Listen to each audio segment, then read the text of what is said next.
ओम शांति। 7 मई 2024 के ईश्वरीय महावाक्य। पहले सुनते हैं आज की मुरली से होमवर्क। बाबा ने कहा, बाप की सर्चलाइट लेने के लिए एक बाप से सच्चा लव रखना है। बुद्धि में नशा रहे कि हम बच्चे हैं, वह बाप है।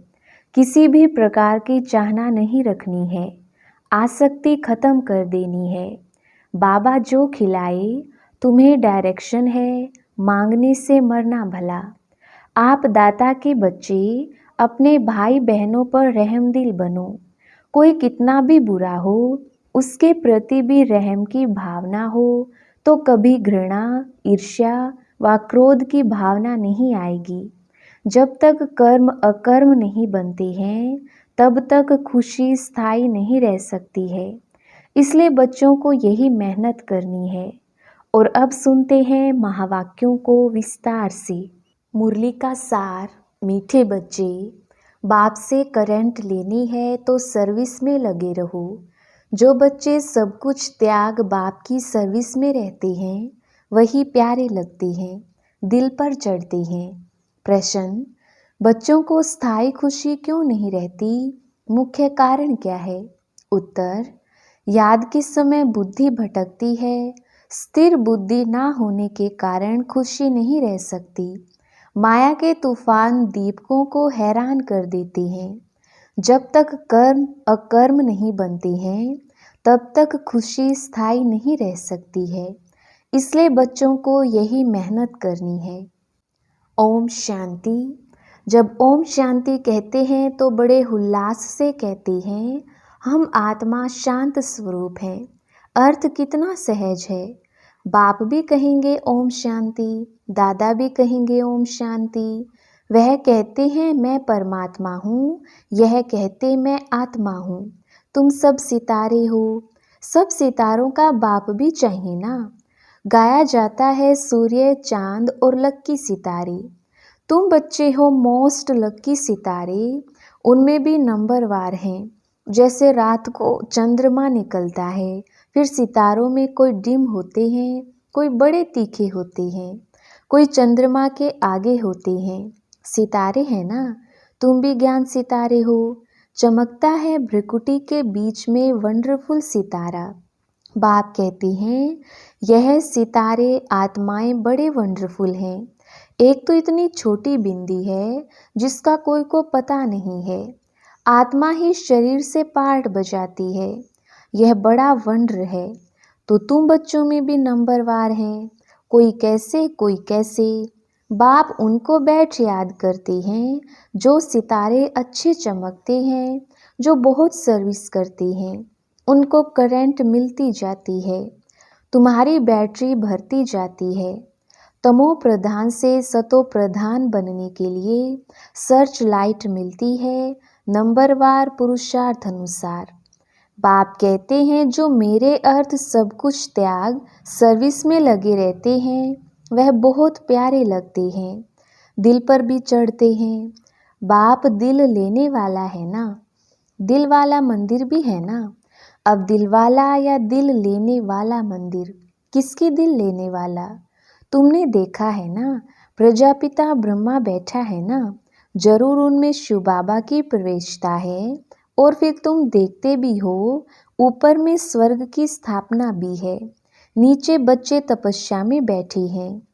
यह तो छोटा मॉडल रूप में बनाया हुआ है। तो जो बहुत अच्छी सर्विस करते हैं, बहुत मददगार हैं, महारथी घोड़ेसवार प्यादे हैं ना। यह मंदिर यादगार बहुत अच्छा एक्यूरेट बना हुआ है। तुम कहेंगे यह हमारा ही यादगार है। अभी तुमको रोशनी मिली है और कोई को भी ज्ञान का तीसरा नेत्र नहीं है। भक्ति मार्ग में तो जो मनुष्यों को सुनाते हैं, सत सत करते जाते हैं। वास्तव में है झूठ, उसको सत समझते हैं। अब बाप जो ट्रूथ है, वह बैठकर तुमको ट्रूथ सुनाते हैं, जिससे तुम विश्व के मालिक बनते हो। बाप तो कुछ भी मेहनत नहीं कराते हैं। सारे झाड़ का राज तुम्हारी बुद्धि में बैठ गया है। तुमको समझाते तो बहुत सहज हैं, परंतु टाइम क्यों लगता है? नॉलेज व वर्षा लेने में टाइम नहीं लगता, टाइम लगता है पवित्र बनने में। मुख्य है याद की यात्रा। यहाँ तुम आते हो तो यहाँ अटेंशन जास्ती होता है याद की यात्रा में। घर जाने में इतना नहीं रहता, यहाँ सब नंबरवार हैं। कोई तो यहाँ बैठे होंगे, बुद्धि में यही नशा होगा, हम बच्चे हैं वह बाप है, बेहद का बाप और हम बच्चे बैठे हैं। तुम बच्चे जानते हो बाप इस शरीर में आया हुआ है, दिव्य दृष्टि दे रहे हैं, सर्विस कर रहे हैं, तो उस एक को ही याद करना चाहिए और कोई तरह बुद्धि जानी नहीं चाहिए।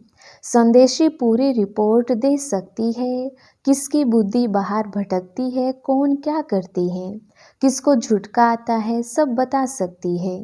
जो सितारे अच्छे सर्विसेबल हैं उन्हों को ही देखता रहता हूँ।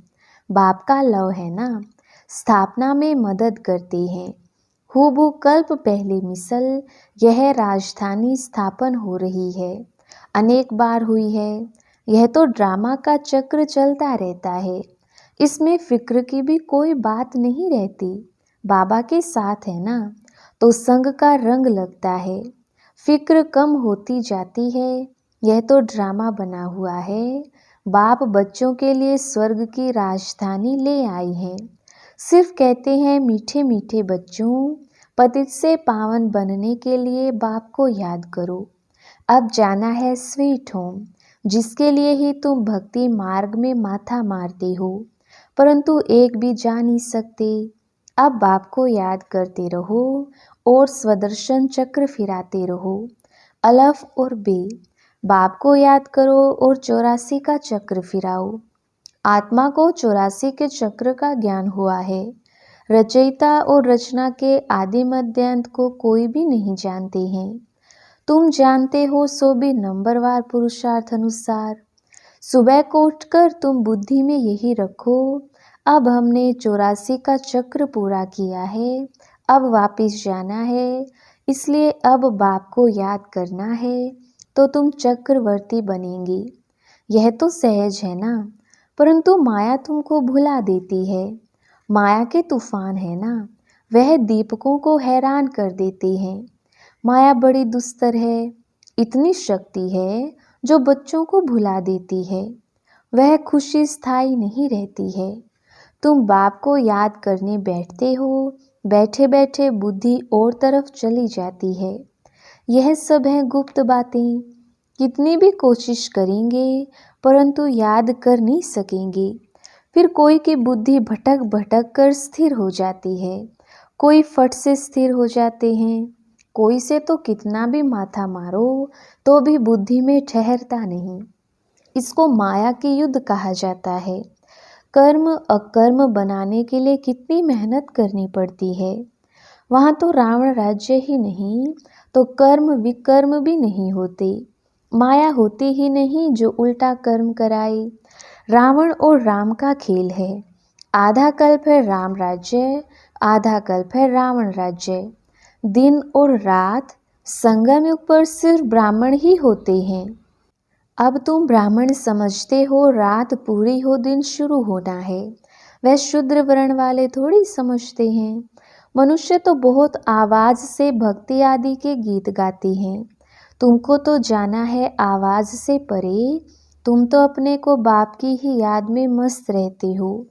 आत्मा को ज्ञान का तीसरा नेत्र मिला है।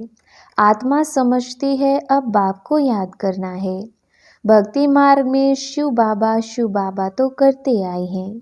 शिव के मंदिर में शिव को बाबा जरूर कहते हैं, ज्ञान कुछ भी नहीं। अब तुमको ज्ञान मिला है, वह शिव बाबा है, उनका यह चित्र है, वह तो लिंग ही समझते हैं। अब तुमको तो ज्ञान मिला है, वह लिंग के ऊपर जाकर लोटी चढ़ाते हैं। अब बाप तो है निराकार, निराकार के ऊपर लोटी चढ़ाएंगे, वह क्या करेंगे? साकार हो तो स्वीकार भी करे। निराकार पर दूध आदि चढ़ाएंगे, वह क्या करेंगे? बाप कहते हैं दूध आदि जो चढ़ाते हैं वह तुम ही पीते हो, भोग आदि भी तुम ही खाते हो। यहाँ तो मैं सम्मुख हूँ ना, आगे इनडायरेक्ट करते थे, अभी तो डायरेक्ट है। नीचे आकर पार्ट बजा रही हैं, सर्चलाइट दे रही हैं। बच्चे समझते हैं मधुबन में बाबा के पास जरूर आना चाहिए, वहाँ हमारी बैटरी अच्छी चार्ज होती है।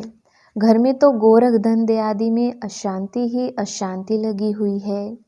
इस समय सारे विश्व में अशांति है।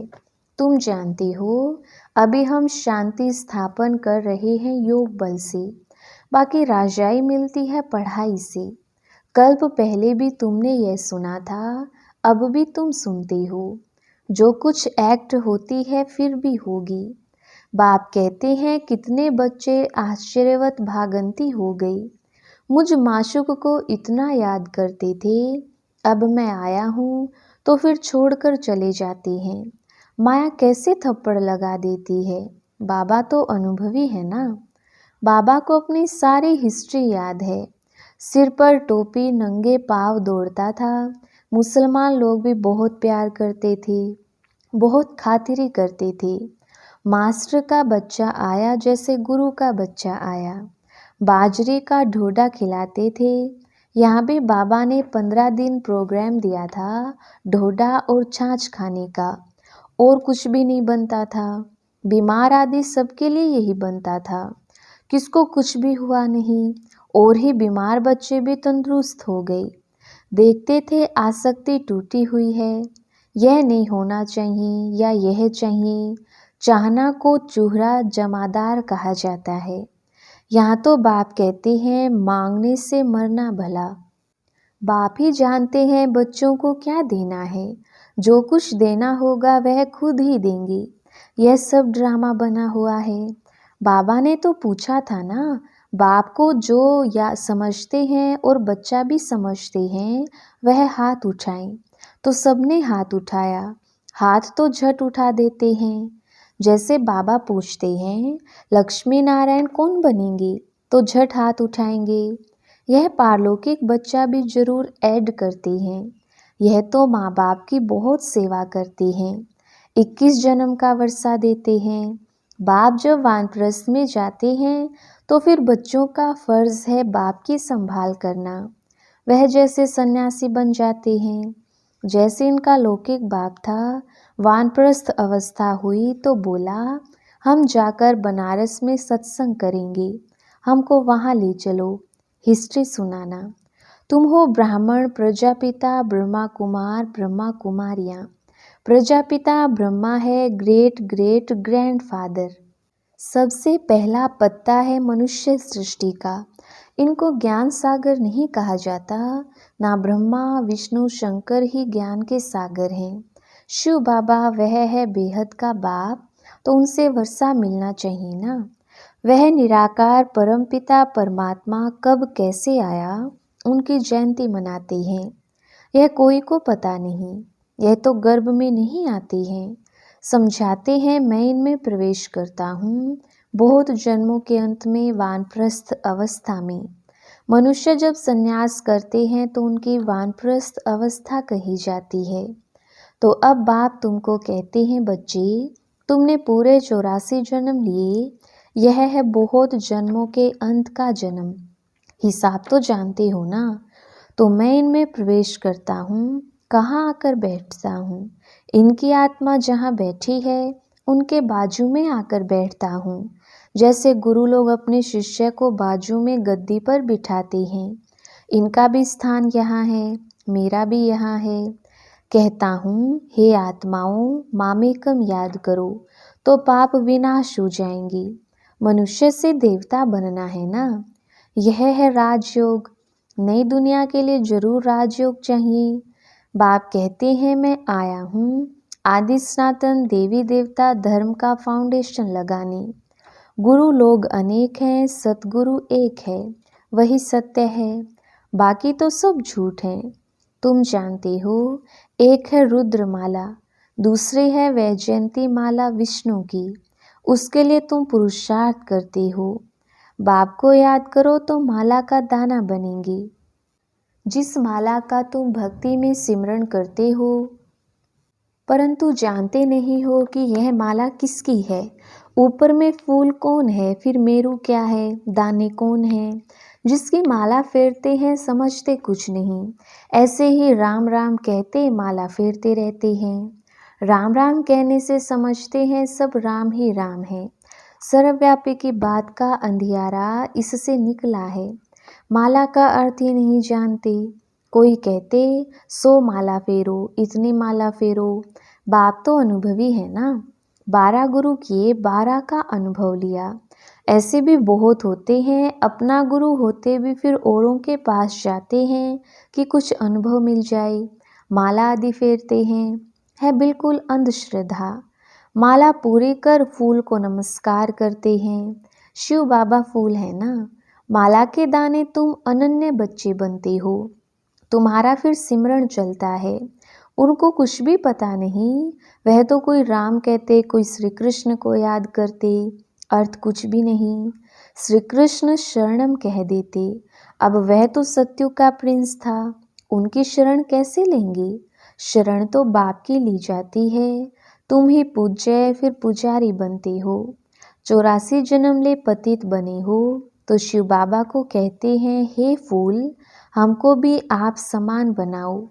अच्छा, मीठे मीठे सिकिलदे बच्चों प्रति माता पिता बाप दादा का याद प्यार और गुड मॉर्निंग। रूहानी बाप की रूहानी बच्चों को नमस्ते। हम रूहानी बच्चों की रूहानी बाप दादा को याद प्यार, गुड मॉर्निंग और नमस्ते जी। धारणा के लिए मुख्य सार। पहला पॉइंट, किसी भी प्रकार की चाहना नहीं रखनी है, आसक्ति खत्म कर देनी है।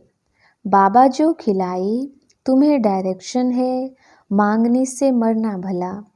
दूसरा पॉइंट, बाप की सर्चलाइट लेने के लिए एक बाप से सच्चा लव रखना है। बुद्धि में नशा रहे कि हम बच्चे हैं, वह बाप है। उनकी सर्चलाइट से हमें तमो प्रधान से सतो प्रधान बनना है। वरदान, रहम की भावना द्वारा निमित्त भाव से सेवा करने वाले सर्व लगाव मुक्त भव। विस्तार, वर्तमान समय जब सभी आत्माएं थककर निराश हो मर्सी मांगती हैं, तो आप दाता के बच्चे अपने भाई बहनों पर रहम दिल बनो। कोई कितना भी बुरा हो, उसके प्रति भी रहम की भावना हो तो कभी घृणा, ईर्ष्या व क्रोध की भावना नहीं आएगी। रहम की भावना सहज निमित्त भाव इमर्ज कर देती है। लगाव से रहम नहीं, लेकिन सच्चा रहम लगाव मुक्त बना देता है, क्योंकि उसमें देह भान नहीं होता। स्लोगन, दूसरों को सहयोग देना ही स्वयं के खाते जमा करना है। अच्छा, ओम शांति।